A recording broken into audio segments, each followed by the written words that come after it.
Let me just say for a couple of minutes what's really energizing our movement, our Latin America initiative, our partnership with Latin America. 2 years ago, we got an invitation from Venezuela to go and meet with President Hugo Chavez. I think you've heard about President Chavez. We went and had that meeting, and at the very beginning, we're nervous. We don't often meet with presidents. I especially struggle with Spanish. Sometimes when I speak, they think I'm speaking some indigenous language. In our group is Lisa Sullivan. We're blessed to have Lisa. She's our Latin America coordinator. 22 years in Latin America. Carlos Mauricio with us from El Salvador, survivor of torture. Linda Panetta, photojournalist.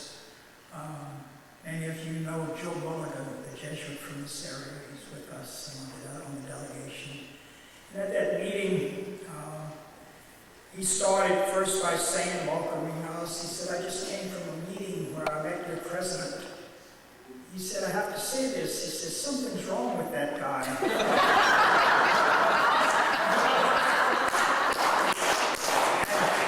He sort of, yeah, I agree.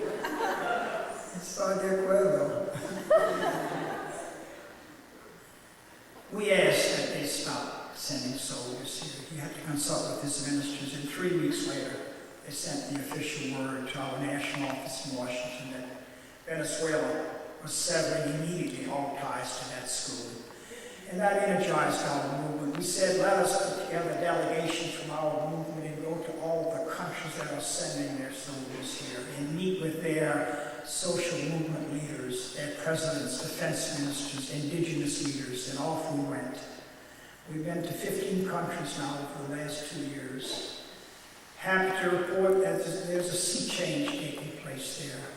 Countries that have been very dominated over the decades by our country, referred to as el imperio, is breaking their ties. They're bringing into their governments leaders like Evo Morales in Bolivia, the first ever indigenous president in a country where the majority are indigenous. People like Rafael Correa in Ecuador, Fernando Lugo in Paraguay and other countries. And what they're doing is they're saying basta. The days when you, from the United States, came into our country like the conquistadors to exploit us and our resources, se acabó. It is over. Those days are gone. They're gone. You can come, pero no como antes, not as before. You can come as a partner in our development, but not to exploit us as you've done in the past. I'm happy to report that that fear that was so prevalent, so alive in all of these countries, instilled by the military, that fear is being replaced by hope. And I'm happy to report that 4 other countries joined Venezuela as a result of all visits and have severed all ties to the school. They being Argentina, Uruguay, Costa Rica, and Bolivia.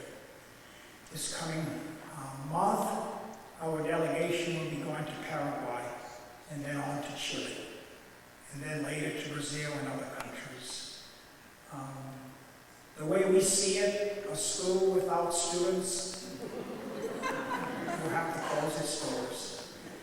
Let me just say in closing, our hope is strong. There's joy in our hearts, but we do need your voices, your energy, your gifts, your prayers. We've got work ahead of us. And what we've all learned, and Bishop Romero reminds us of this, that we can all do something in this struggle for peace, and we can do it very well. And just days before he was assassinated, he said, let those who have a voice speak out for peace and justice.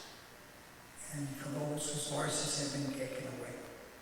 And that's when we come in. We've got a voice. May we speak clearly and act boldly in these challenging days ahead of us. Thank you.